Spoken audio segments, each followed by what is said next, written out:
Hi everyone, today we're going to be 3D modeling a pumpkin because we're getting ready for Halloween. So I wanted to focus on some Halloween props. I really hope you enjoy this. If you do enjoy this tutorial, please hit like and subscribe. I appreciate it so much. The first thing I want to do is I want to add in a sphere. Spheres are already pretty close to what a pumpkin looks like. So let's take a look at our options in here. We need to turn on these lines because I can't see what's happening. So right away you'll see that the sphere already has very good edge flow for creating a pumpkin. So that's super helpful.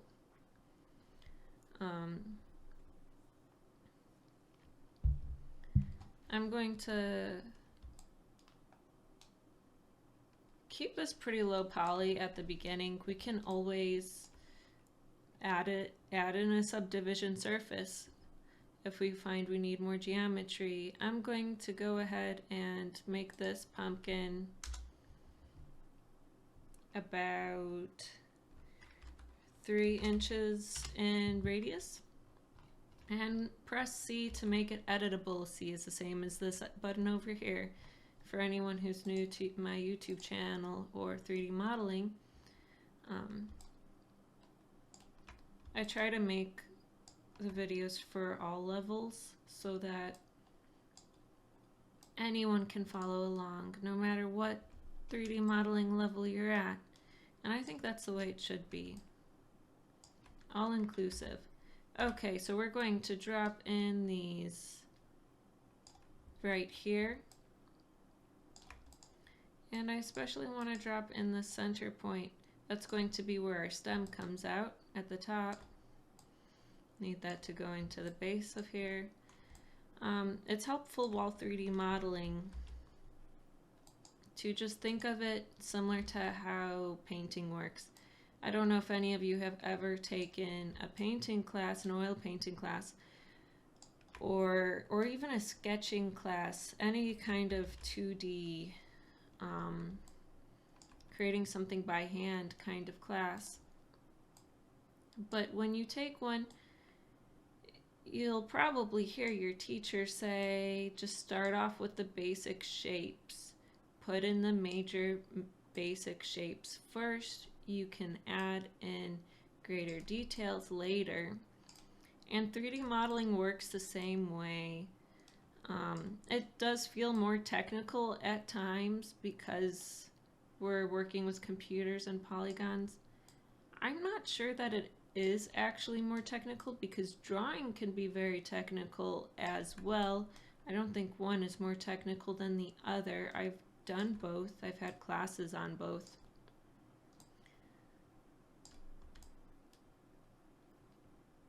They just are working with different things.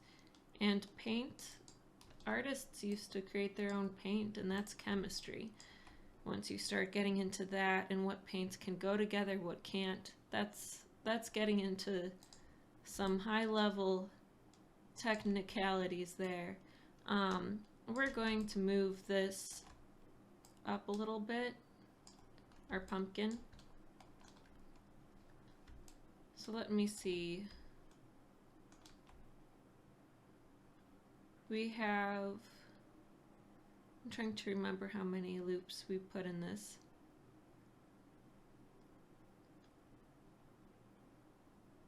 I believe we have 16, which is good because what we're going to want to do is select some of these edge loops, and how I'm doing that is I clicked U, which brings up all the hotkeys for selection. L stands for loop, so you press L, and we're just selecting all the loops along this pumpkin. And now we're going to scale them in. And now you may be thinking this looks like a very pointy pumpkin, which it most definitely does, but that is a-okay. I'm going to look at my pumpkin reference again.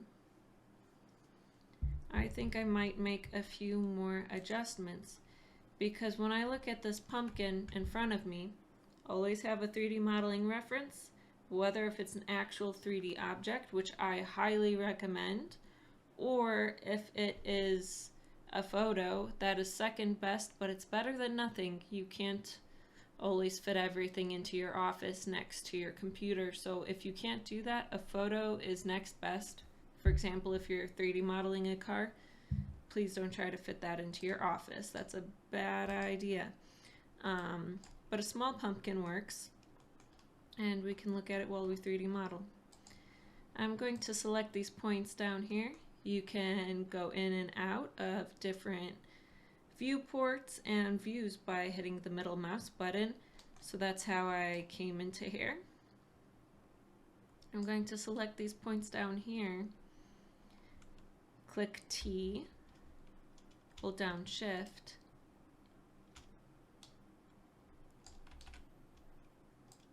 and scale them along this axis. And what this will basically do is flatten them out. If we have it go all the way down to 0, it's going to be perfectly flat. I don't think we need it to be perfectly flat, because organic shapes have a little bit of imperfection in them, so I'll just bring it almost to 0, but not quite. 0% will bring all of those points on the same level. So now we have a nice flat surface for our pumpkin to sit on. I'm going to move this down again so that it's on the ground. It's a great way to check that by looking there. And while I'm looking at this pumpkin, I'm seeing that there's these ridges in the stem. And they actually, in a sense, are following the ridges within the edges of the pumpkin. So the ridges in the stem are following the ridges on the edges. And I wouldn't have noticed that unless if I were looking at an actual pumpkin. But that's what I've noticed. So I'm thinking it might even be useful to copy and paste this.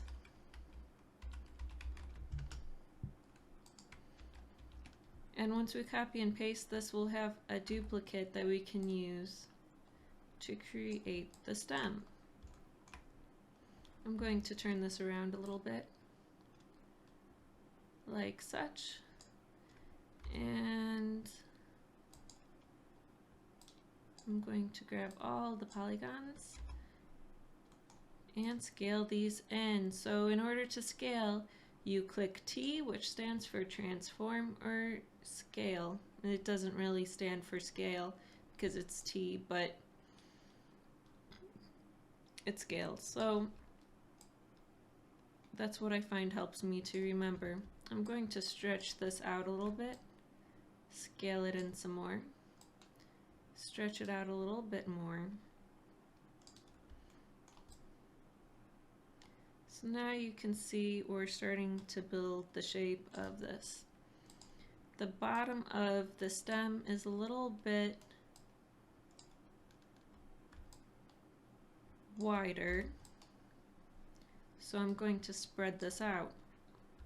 At the bottom, the top part of the stem is pretty I mean, the top part of the stem is flat. So we're going to scale this down, holding down Shift, and bring it all the way to 0. And now we have this flat surface to work off of, which is wonderful. I can go ahead and move this stem down a little bit more. And I want there to be some more detail in this base here. So I'm looking at my actual pumpkin.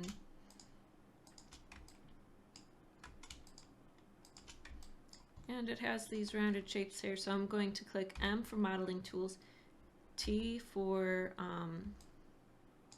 extruding, and I'm going to extrude this, and I have preserve groups on, so it'll preserve those groups I'm extruding.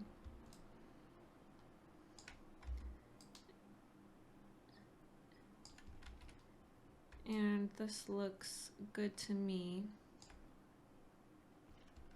What I actually might want to do, I hit undo, is I may want to inset this a little bit first. In order to inset, that's MW. You can see the list right here, MW, inset. And then you drag in and it insets it. And then I'm going to drag out again. And scale these in a little bit. What I'm trying to do is create those little bumps that are at the bottom of a stem on a pumpkin. And you wouldn't normally think of details like this unless you're looking at the object in front of you, which is why I think it's so important to do that. And I'm just doing the same thing for these other ones that I missed before. And what I actually plan on doing is placing this within a subdivision surface. I can do that by clicking this button here, dropping our stem within the subdivision surface as so. I'm going to name this stem.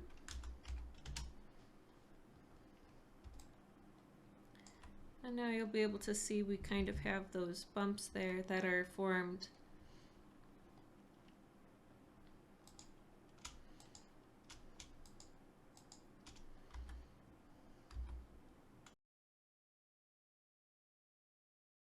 I want to reshape this ever so slightly, so I'm selecting these here in the stem. I'm going to hit T for scale because we can scale polygons like anything else. And I scaled that and I'm going to drag it up. I'm going to scale it some more and drag it up some more. I'm going to use MG in order to smooth it out. So M is for modeling tools. G, I know not all of these, the first letter of the word, are for iron. And iron just smooths things out. Like you smooth out clothes with an iron, you're smoothing out your polygons. So now you can see we have a little bit of a nicer transition between these surfaces.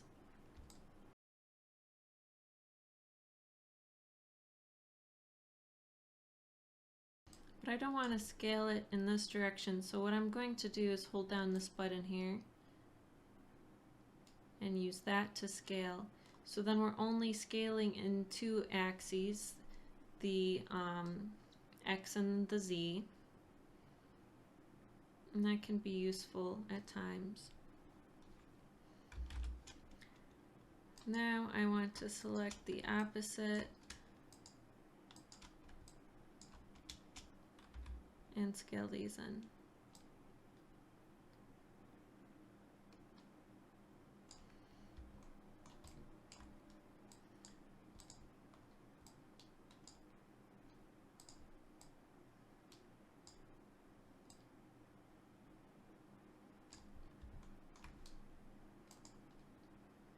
So our stem is a little bit too big. So I want to scale the entire object in this way.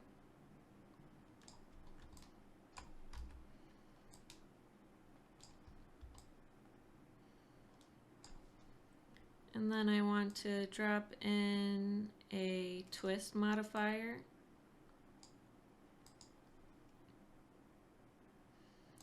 Fit it to parent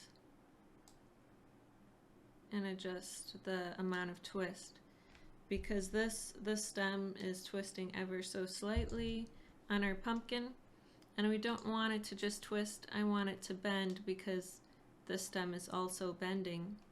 So I'll hit fit to parent again, and you'll see there's this bounding box. This is the bounding box for the bend. It works similar to the twist. If we hit fit to parent, now it just fits to that stem. We can adjust the strength and the direction in which this bends. So now we have a nice twisting and bending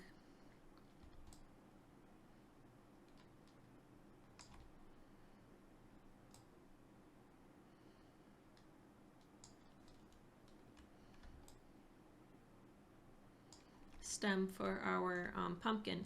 And what you'll notice is that the twist and the bend, whichever one is on top happens first. So you might want to consider that when you're doing this. I want it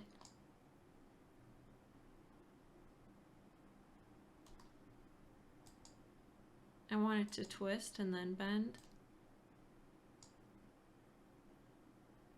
This one, it bends and then twists.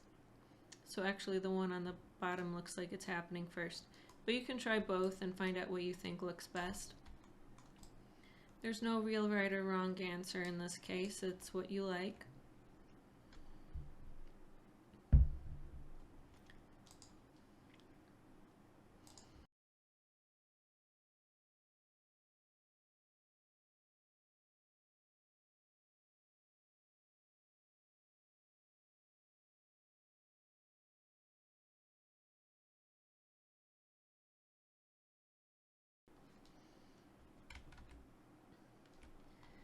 Okay, so now that we have our stem, I'd like to drop this pumpkin into a subdivision surface.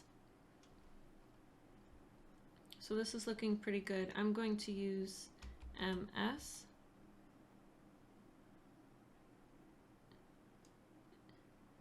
In order to adjust this.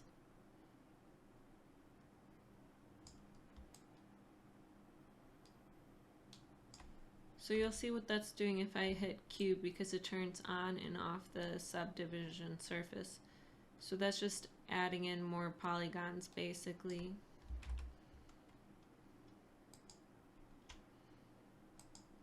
I can then use UL to select some more of these loops around here.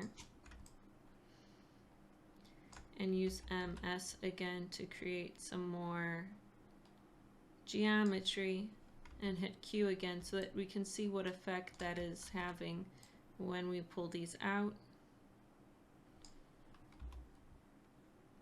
And we can even scale these out.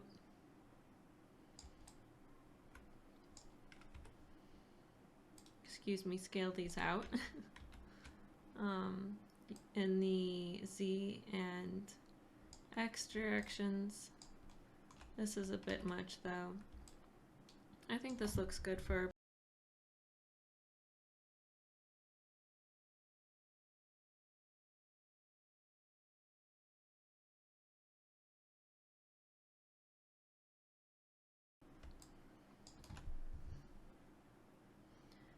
So I think this is looking pretty close to my pumpkin. It doesn't need to be perfect. Actually, I think that my 3D pumpkin should look less perfect. So I'm going to make this a little bit asymmetric. In order to do that, I'm going to just select some polygons over here. Some points I mean, and I want to use soft selection and enable it. I can control its radius, and you'll see that now there's a gradient of what I'm selecting on this pumpkin. And now I can move parts of the pumpkin around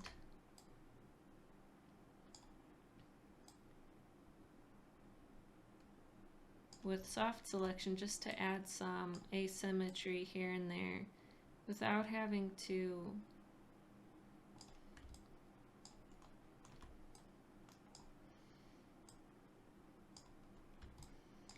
move around a ton of points and make a lot of little changes. I can make some major changes with the soft selection on, and it just makes it easier to work.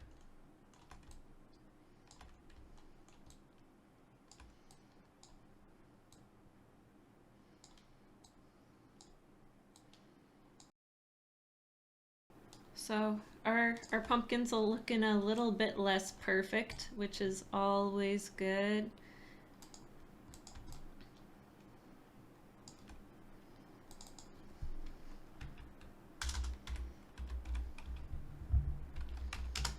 I just want to take a moment to name these here, keep it nice and organized.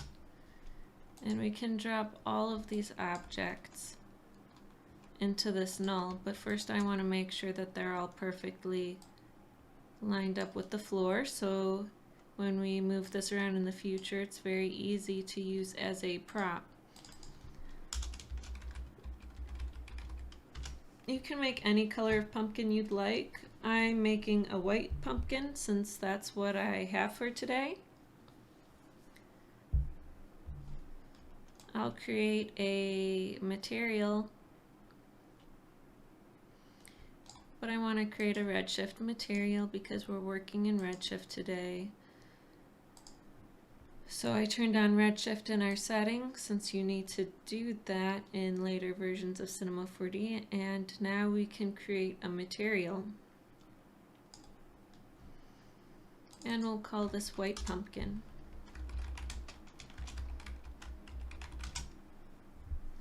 The smaller pumpkins usually have less marks on them, less bruises, but it still does have some little marks on it here and there.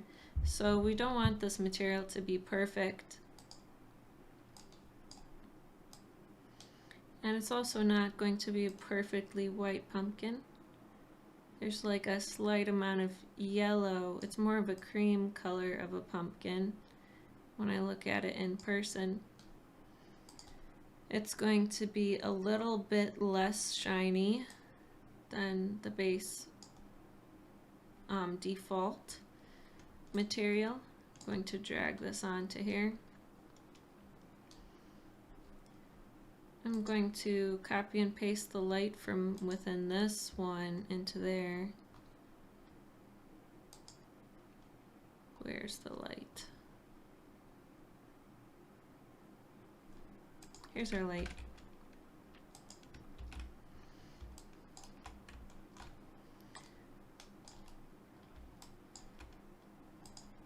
Now I can turn on the IPR render.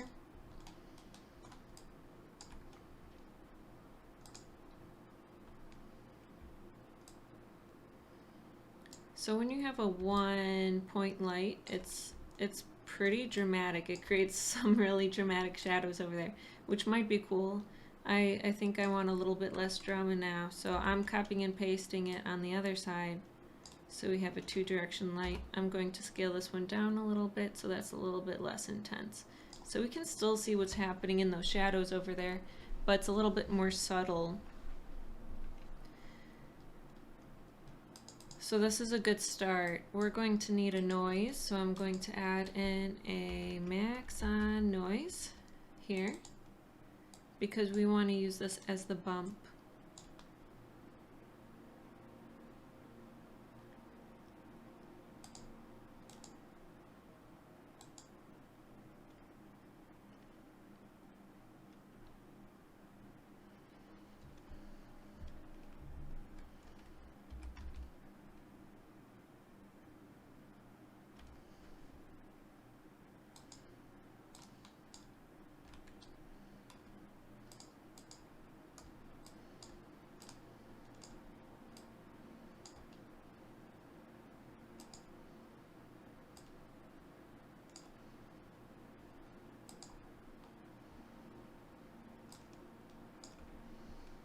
So now we can use this to create a little bit more of a bump map.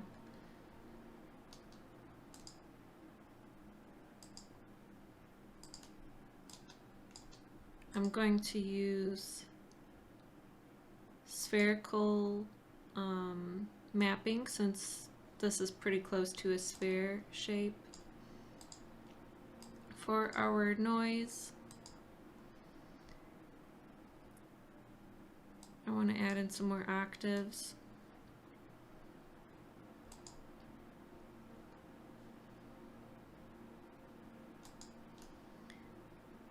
I want to also go ahead and scale this down. So maybe I'll choose to scale that down to about 50% to see how that looks. And if you're having trouble seeing what this is doing, you can drag your noise into your surface, which I find helpful here. So we can see that there's a little bit of texture here, but it's not dramatic enough. Not dramatic enough for me. And it's also way too big.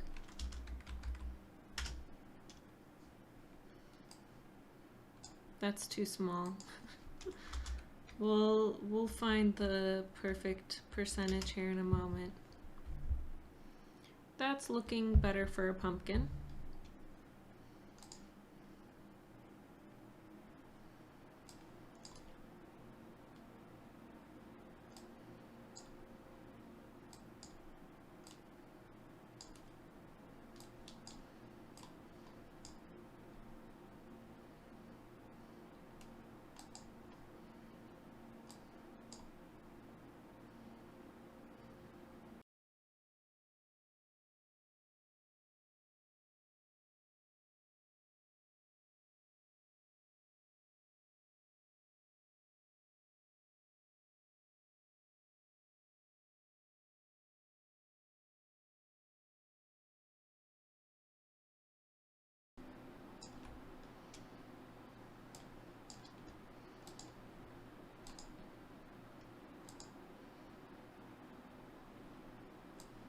Oh, this might be an interesting noise for the stem.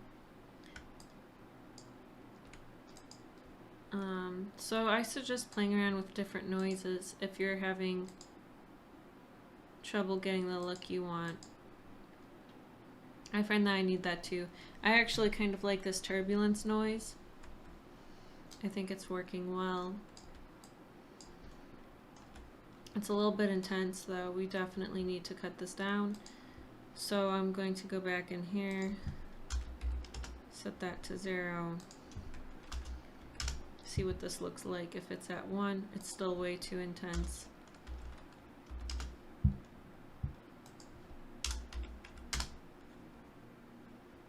This is looking more like the texture of a pumpkin. So this is looking good.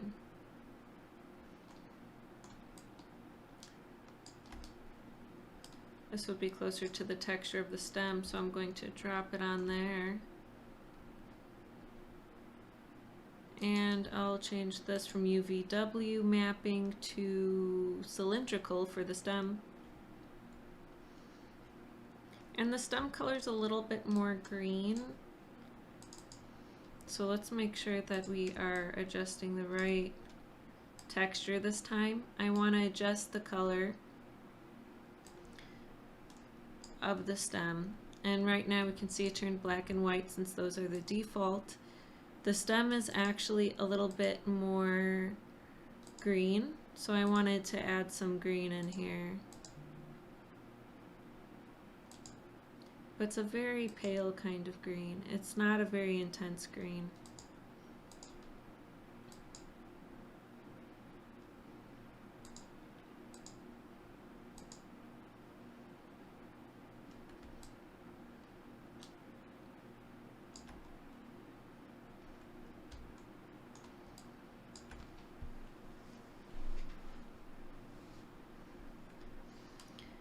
The end of the stem doesn't have as much color as the rest of the stem. So what I'm actually going to do is I'm going to turn off IPR for right now so that I can see what I'm doing. And then I want to select the stem, select these polygons,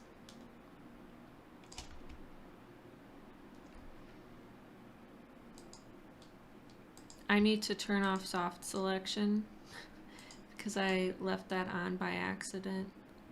So let's turn that off so that we can only select the polygons we need. And I don't need these ones along the edges, so I'll deselect those.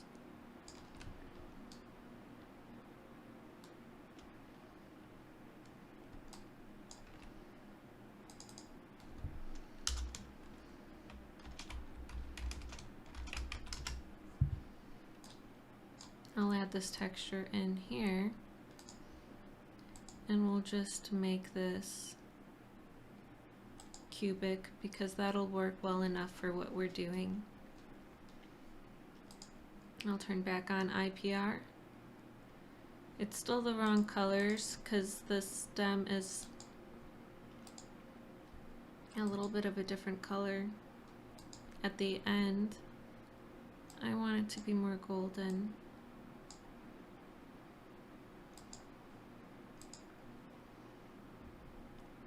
So this is looking better to me. I also don't think it's as bumpy at the end. So I think I'll remove that. This will just be like that.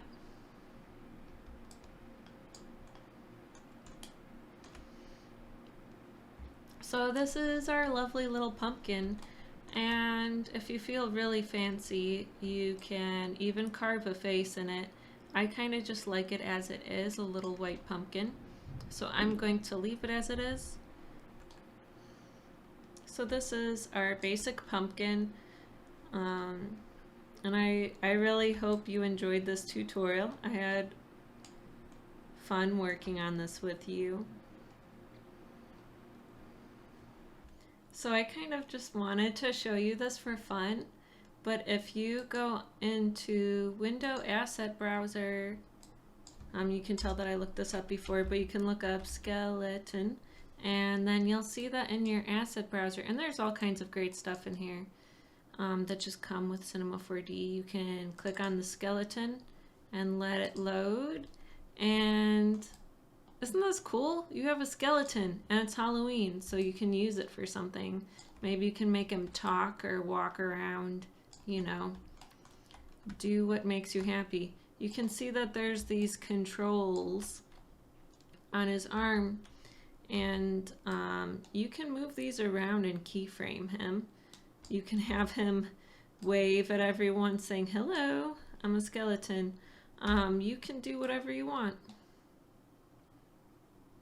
But I just mostly wanted to show you that that was an option.